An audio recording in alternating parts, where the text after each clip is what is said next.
From Dolly's recipe বুকে সকলকে জানাই আমার অন্তরের ভালোবাসা। আমি অনেক দিন বাদে আবার রেসিপি শেয়ার করতে এসেছি, কেননা আমার চোখ নিয়ে আমি একটু প্রবলেমে ছিলাম। তো আপাতত আমি ঠিক আছি। তো আবার আমি আশা করি রেগুলার এইভাবে রেসিপি দেব। তাহলে চলুন দেখে নেই আজকের রেসিপি। আমি কড়াই গ্যাসে বসিয়ে দিয়েছি, আর সাদা তেলে রান্নাটা হবে। 2 টেবিল স্পুনের মতো এখানে আমি সাদা তেল দিয়ে দিলাম, আর তেল গরম হওয়ার পর 14 পিস এখানে ফুলকপির টুকরো আছে, তো ফুল আছে 14 পিস। তো আমি সেইটা একটু ভালো করে ভেজে নেব। তো তেল গরম হওয়ার পর আমি এগুলো মানে ফুলকপিটা ছেড়ে দিলাম, আর কিছুটা নুন দিয়ে দিলাম, দিয়ে এটা হালকা ব্রাউন করে একটু ভেজে নেব। এখন আমি কিন্তু মানে মিডিয়াম টু হাই ফ্লেমে এটা ভাজছি। এবার এটা মোটামুটি দেখুন হালকা একটা ব্রাউন হয়ে এসেছে। তো এবার আমি এটা নামিয়ে নিচ্ছি এই বাটিটায়। আর এখন এখানে আমি কিছু মশলা দিয়ে এই ফুলকপিটা ম্যারিনেট করে রাখবো। এখানে আমি 6-7 কোয়া রসুন পেস্ট করে রেখেছি, সেটা দিয়ে দিলাম। আর 1/2 ইঞ্চি আদা পেস্ট করে রেখেছি, সেটাও দিয়ে দিলাম। আর মাঝারি সাইজের একটা পেঁয়াজ, সেটারও পেস্ট এখানে দিয়ে দিলাম। আর 1/2 টিস্পুন শুকনো লঙ্কার গুঁড়ো দিলাম। আর এখানে আমি 3 টেবিল স্পুন, মানে আমি যে স্পুনটা দিচ্ছি এটা টেবিল স্পুন নয়, এই স্পুনটা 2 স্পুন, যেটা টেবিল স্পুনের 3 টেবিল স্পুন মতো দই দিয়ে এটা আমি আধ ঘন্টা ম্যারিনেট করে রেখে দেব। তারপরে কিন্তু আমি রান্নাটা মানে আধ ঘন্টা এটা ম্যারিনেট হয়ে যাওয়ার পর আমি আবার রান্নাতে ফিরবো। এটা ভালো করে খুব হালকা হাতে মাখিয়ে রাখছি, কেননা যেহেতু ফুলকপিটা আমি ভেজে নিয়েছি তার জন্যে কিন্তু এটা একটু নরম আছে। তাই খুব হালকা করে আমি এটা মাখাচ্ছি যাতে ফুলগুলো না ভেঙে যায়। তো এইভাবে আপনারাও হালকা করে ভালো করে প্রত্যেকটা ফুলের মধ্যে যাতে মশলাগুলো যায় সেইভাবে একটু ধৈর্য নিয়ে সময় নিয়ে এই মশলাগুলোকে ভালো করে ম্যারিনেট করে রেখে দেবেন আধ ঘন্টা। এবার আধ ঘন্টা এটা ম্যারিনেট হবে, তারপর আমি রান্না করব। কিন্তু তার মাঝখানে আমি এখানে একটু আদা, দেখুন মানে 1 ইঞ্চি মতো আদা আমি নিয়েছি, এটাকে একদম ছোট ছোট টুকরো করে রেখে দেব।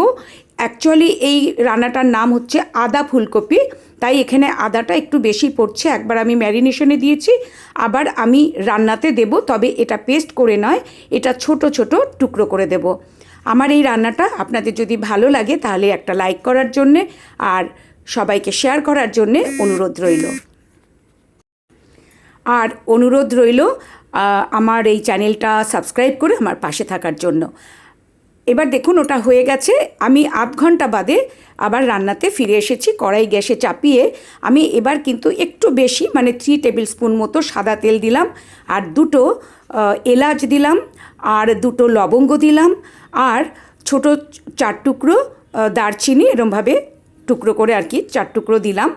তো এটা আমি 1 মিনিট মতো একটু ফোড়ন মানে একটু ভাজা করে নিয়েছি যাতে তেলে এই গন্ধটা ভালোভাবে চলে যায়।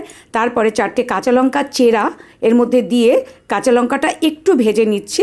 একটু রঙটা মানে ভাজা রঙটা আসলেই এবার আমি 2টো তেজপাতা এইভাবে টুকরো করে দিয়ে দিলাম।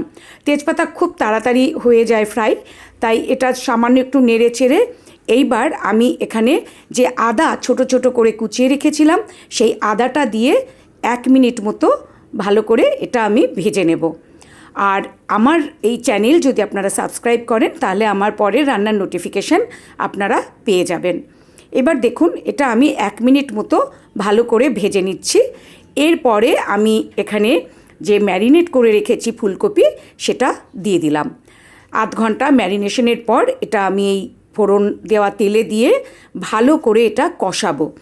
এখনও কিন্তু আমার গ্যাসের ফ্লেম মিডিয়ামে আছে, আর এরপরে আমি লো ফ্লেমে ঢাকা দিয়ে রান্না করব। তবে এটা মিডিয়ামে রেখে মশলাটা ভালো করে মানে মিনিট 2 ধরে কষিয়ে নিচ্ছি। এবার মানে বেশ ভালো করে কিন্তু পেঁয়াজ আদা রসুন আছে, তো তাই ভালো করে এটা কষিয়ে নিতে হবে।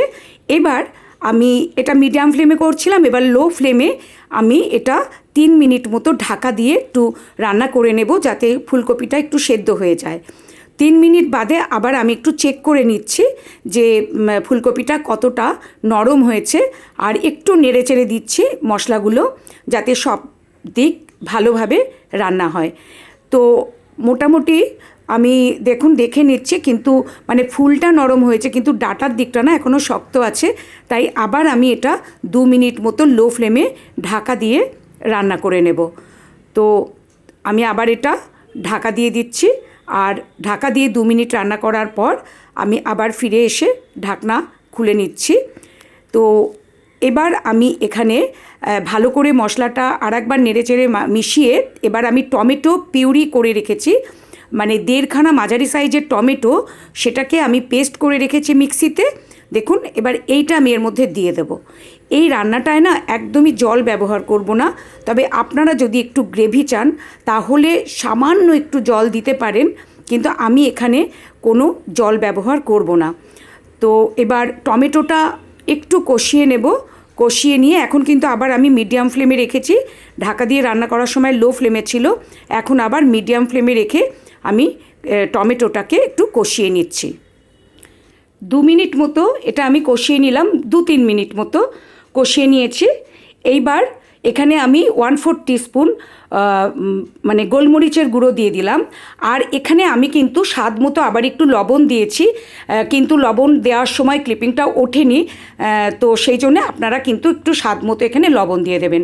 আবার আমি লো ফ্লেমে রেখে এটা মোটামুটি 7-8 মিনিট মতো রান্না করে নেব, কারণ কপির ডাঁটাগুলো কিন্তু শক্ত রয়েছে, ওটা আমাকে একটু সেদ্ধ করে নিতে হবে। 7-8 মিনিট মতো রান্না করার পর দেখুন আমি এটা এবার 1 মিনিট মতো একটু নাড়াচাড়া করে নিচ্ছি। এই রান্নাটা খেতে কিন্তু ভীষণ সুন্দর হয়, তো আপনারা আশা করি একবার ট্রাই করবেন। দেখুন কপির ডাঁটাটাও কিন্তু এবার সেদ্ধ হয়ে গেছে। আর মিডিয়াম ফ্লেমে রেখে 1 মিনিট মতো একটু নাড়াচাড়া করে নিয়েছি, তা না হলে একটা পানসা ভাব থেকে যাবে, যেহেতু লো ফ্লেমে রান্না করেছি। আর কিছুটা ধনে পাতা ও 3টে গাছ ছোট ছোট, সেই ধনে পাতাটা আমি কুচিয়ে রেখেছিলাম, সেটাও দিয়ে দিলাম, দিয়ে ভালো করে মিশিয়ে নিচ্ছি। এবার কিন্তু আমি গ্যাস অফ করে দিচ্ছি। আর ভালো কথা, একটু মিষ্টি দিলাম। অ্যাকচুয়ালি মিষ্টিটা অপশনাল, আপনাদের চাইলে দেবেন আপনারা, নাহলে দেবেন না, কারণ অনেকটা টমেটো ব্যবহার করেছি। তো কেউ যদি টক টক স্বাদ খেতে চান তাহলে মিষ্টি না দিলেও হবে, আর তা না হলে একটু মিষ্টি দিয়ে নেবেন। এবার আমি গ্যাসের ফ্লেম অফ করে দিলাম। এখন আমি এটা নামিয়ে নেব। এই রান্নাটা রুটি, পরোটা, ভাত, পোলাও সব কিছুর সাথে কিন্তু খাওয়া যায়, আর অসম্ভব সুন্দর এই রান্নাটা। তাই আপনাদের কাছে রিকোয়েস্ট রইল, আপনারা একবার এই রান্নাটা করে খাবেন। আর এটা রাত্রে রুটির সাথেও খেতে পারেন, পরোটার সাথেও খেতে পারেন, আর আপনারা এটা ভাত বা পোলাওয়ের সাথেও খেতে পারেন, সব কিছুর সাথে এই রান্নাটা যায়। আমি আবার আসবো নতুন কোনো রান্না নিয়ে। আপনারা সবাই খুব ভালো থাকবেন, আপনাদের নতুন বছর খুব ভালো কাটুক। আজকের মতো নমস্কার।